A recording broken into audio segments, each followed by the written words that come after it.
Now, queen problems, Clarence talked about some symptoms of queen problems in his presentation, and probably the queen problem that you're going to encounter the most is a drone layer or a queen that's beginning to come to the end of her productive life. And once you see that, once you see what I'm describing, you won't ever have to be told it again. Because it's easy to tell a queen that's running out of sperm. A queen lays a fertilized egg because of the size of the cell. As she's crawling across the face of this cone, she's measuring, she's using her front legs like calipers to measure the diameter of these cells. And a worker-sized cell, she will fertilize the egg. A drone-sized cell, she will lay an unfertilized egg. So when you see worker-sized cone, and this is all brood in here, but here and here and here and here and here, just one single drone laid in a drone pupa in the middle of worker brood, capped worker brood. When you see single drones laid out in that, that's a sign that the queen thought that she was laying a fertilized egg, but didn't. And that's probably the very first sign that you'll see that your queen is beginning to play out. She's beginning to run out of sperm, and you still got time. I mean, it's not like next week she's going to go belly up or anything, but drone brood on the face of worker cone, a patch of drone brood is normal. That indicates that cone got messed up in some way at some point, and the bees reformed it into drone-sized cells. A patch of drone brood is normal on the face of the cone. But if you've got all worker-sized cells, but just a single drone here, just scattered, one at each location, that's an indication that the queen was wanting or planning to lay a fertilize the egg she was laying, but she didn't. So you have an unfertilized egg in a worker-sized cell, and they'll stick up about 1/8 of an inch or more above the plane of the cone. So that don't always indicate a bad queen. Sometimes queens that are very early in their reproductive life don't really have this, they don't really have the, I don't know if it's muscle memory or I don't know what it is they don't have, except that it's the ability to stop the ovipositor when they should, or to fertilize the egg when they aim to be fertilizing the egg. Sometimes for the first couple of weeks after a virgin takes her mating flight, comes back and starts producing eggs, for the first couple of weeks, sometimes you'll see multiple eggs in a cell occasionally, or that the ovipositor didn't stop with one egg. Sometimes you'll see drones in worker brood.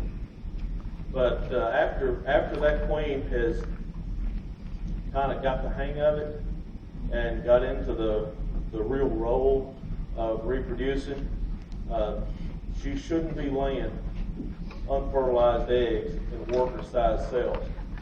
And it's a lot easier to detect that in the pupal stage, because it's easy to see a drone in a worker cell, because the drone grows so big they have to make the cell taller to accommodate the drone. That's easy to see in the pupal stage. Once you get used to looking at it, you can see it in the larval stage too. But it's just easier to see in the pupal stage. That's the first problem you're going to see. And later, if that plays itself out long enough, most of the time that queen will be superseded before it ever gets to the degree the problem gets to the point of being an entire frame of drone brood in worker cells. And that's kind of a strange looking thing when you see the whole frame that should be workers in drones, because they all stick up way too high, and it's just an odd looking thing. But most of the time she is superseded before it ever gets to that point, because the bees recognize it before we do. So that's more than likely the number one problem you're going to see with queens, if you recognize it, is a queen that is running out of sperm and beginning to lay drones. When you see that, it's time to either raise a new queen, make arrangements, do something about putting a new queen in there, because either you will put another queen in there or they will, one or the other. Sometimes when you leave it to their decision making, they won't just put a queen in here. Some of them will leave and put, they'll make 3 or 4 queen cells, and each virgin will take their own little entourage off, and what you'll have is several swarms coming out of that hive. Every swarm that comes out of the hive is not just because they're overcrowded.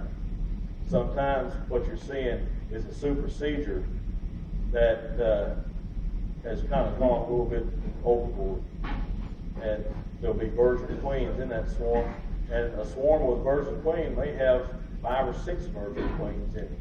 But if you have, in a 10-frame hive, if you have cells built on several different frames, and they all come out virtually at the same time, or the same day, maybe within 2 days, pretty good chance that you're going to have some virgin-led swarms come out of that hive if they're superseded. But other problems that you might have with queens, you don't see this very often, but on rare occasions you'll see a queen that has deformed wings, and that is usually because of the virus that in the process of producing that queen larva, pupa, that larva was infected with deformed wing virus. If you ever go into a hive and see a queen that has irregular or messed up wings, then you can bet, even if she's not laying anything yet, you can bet that she's going to be a drone layer. If she can't fly, she don't walk out across the pasture and get mated. If she can't fly, she is not going to be mated, and you're going to have a 100% drone layer in that particular case. I have seen queens with ruptured abdomens, and I don't know if it was something that I did, just inadvertently, or if it was something that happened because of some sort of an abnormality in the queen. But anytime you see a queen that has something wrong with her, expect that queen to be superseded. Honeybees don't like for their queen to be anything less than perfect. And if a queen has a leg that if you see her crawling across a comb and she's got a leg she's dragging behind her, they will probably supersede her, and it probably won't be long. So these are all just issues with queens. But one issue with queens that Clarence touched on this a little bit also, when you see a spotty brood pattern, if you pick up this frame of brood and it's just a few pock marks out there of capped brood, don't just dismiss that queen as being no account, kill her outright, before you look into the cells. Because if it's just a real shotgun pattern where it's just a cell here, just occasional cells, if there's 50 cells scattered out on here and the rest of it's open, that's a shotgun pattern. But if you look in there, and if you look down into the cells, and there's larvae in it, then for some reason the brood cycle stopped. The brood production stopped for some reason. Maybe it was a supersedure. It could be several different things, but the supersedure is the most likely, or swarm, and the new queen just got to that frame to lay eggs, and just at first glance it looks like it's a queen that's on the downhill slide, until you look down in there and see that she's came back and refilled all those. If you see a frame that's solid cap brood, except for, say, 150 cells that are just scattered here and there, that are empty. Don't dismiss the queen as being no account and just kill her.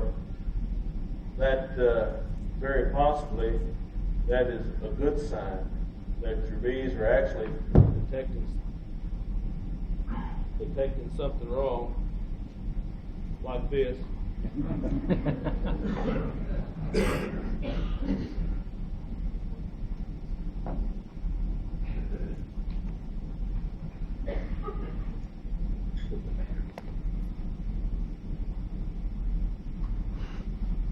I think I've managed, no, maybe I had managed to kill it. But that's actually could be a pretty good sign that your bees are detecting something wrong in that cell, and they're removing the pupa from that cell, or removing the larva, whichever. And it leaves open cells out in there. And it's okay if you see several open cells out in here, but when it becomes half of the cells, there is an issue. And if they are removing, if the queen is actually producing and laying eggs in all those, and the bees are removing them, you got something going on that is causing the bees to remove all those pupae. So you've got an issue not related to the queen that you need to address in the hive. And it might be varroa, it could be a virus, it could be a bacterial issue, but you need to go a little bit further in your examination of the hive. If you see like half capped and half empty. Now, there again, look in there and make sure the empty cells haven't been refilled with larvae. But even if they have, there's some reason that those cells were empty to begin with, and I would be suspicious of a viral brood condition. Is what I would think, either varroa or a virus, bacterial, not viral condition in there. Something similar to European foul brood or something like that. But on the queen side of this issue, if you're wanting to really judge the reproductive ability and the quality of your queen, find a frame of eggs or a frame of really young larvae. Anything from an egg to a 2 or 3 day old larva, anything graftable, the way I would describe it. And look how solid the pattern is in the egg stage. And you can get a better idea of the quality of the queen and of whether there's something wrong with it or not. The pupal stage, there can be something going on that the queen has no control over. Now, if you're raising your own queens and you're having a big issue with queen cells emerging, if you're able to get a queen cell, a capped queen cell, and you're putting them in a mating nute and you're going back 7 or 8 days later and that cell didn't emerge, there are things that go wrong with queen pupa. Probably the number one thing that I've had to deal with in the past is black queen cell virus. And what that is a viral condition that actually kills the queen in the pupal stage. And it's pretty obvious what's going on when you tear the cell apart and you got this black mummy in there. It's kind of gooey, probably black queen cell virus. And the way to get around that is to change the hive that you're grafting from and change your cell building. If you have that problem raising queens and your cells are not emerging and you have a black gooey substance in the cell when you check it out, change your queen mother hive and change your cell building. And you will probably solve the problem with that if you do it that way. When I was talking about raising queens earlier, I didn't talk about a couple of the tools that I use. And this is just a stand to put the frame on. It has a place to lay your grafting bar. But it just makes it easier to see down in the cells, and you're kind of letting gravity do a little bit of work for you. in grafting and getting that larva out of there. And as far as being able to see the larva in there, that's something that everybody always has an issue with. And a little headlight.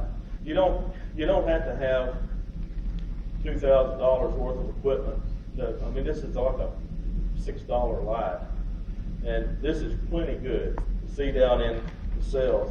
And the reason I'm mentioning it now is because it's also good to carry something like this in your pocket when you're examining hives, because you may not be able to, if it's a cloudy day, you may not be able to see what's down at the bottom of that cell. And if you can't see, you don't have to have a good magnifier, you just have to have good reading glasses. That's plenty good to graft with. Now you can use these. Yeah, you've already got them, don't you? You can use the big ring magnifier. The issue I have with the ring magnifier, and I've got one, and I use it to demonstrate, to show people the size larva that you want and how to do it, is the distance between the magnifier and getting the larva in and out of the comb. Anyway, those are a few things. Some of the big companies sell something similar to this that will let you adjust the angle of the comb so that it's easier to get larvae out and easier to see them also. Now, queen problems and queen issues and the solutions to them, decide whether it is kind of come to terms with whether it is a genetic issue, and it can be changed by changing where you're grafting, and if it's genetic, it's where you're, and food based, or that they're being contaminated like black queen cell virus, change the queen mother cell builder, or if it's environmental, which is more like a foul brood type thing, or brood disease. And the environmental can affect the hive and make you think that it's a queen problem when it's actually not a queen problem. The problem is in the hive itself rather than in what the queen's doing. So I'm kind of being an advocate for all falsely blamed queens, in that I'm saying don't jump to conclusions and smash your queen just because you're mad because the brood patterns don't look good.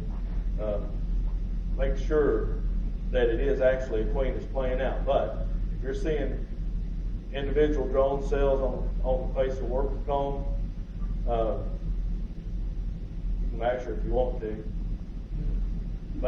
Get a new queen. I'd get another queen in there before I actually mashed her because she is still producing some. So I hate, unless I find a queen, and I have found queens like this before, that's laying a solid frame of drones. Unless I find one like that, I don't just smash them. Even though it is satisfying sometimes. If you have one that's in a colony that is just nasty, mean to have to work, and thinking I'm going to fix you, I'll kill your mama. But sometimes that is very tempting. The problem is the hives that I have that are like that are usually the most productive. So I'm thinking, well, they are the only ones making honey. But on the other hand, maybe they're not making it. Maybe they're just stealing it. It's always a question. But the second part of this presentation is reducing colony loss. Now, reducing colony loss, how many people, and I know this is a stupid thing to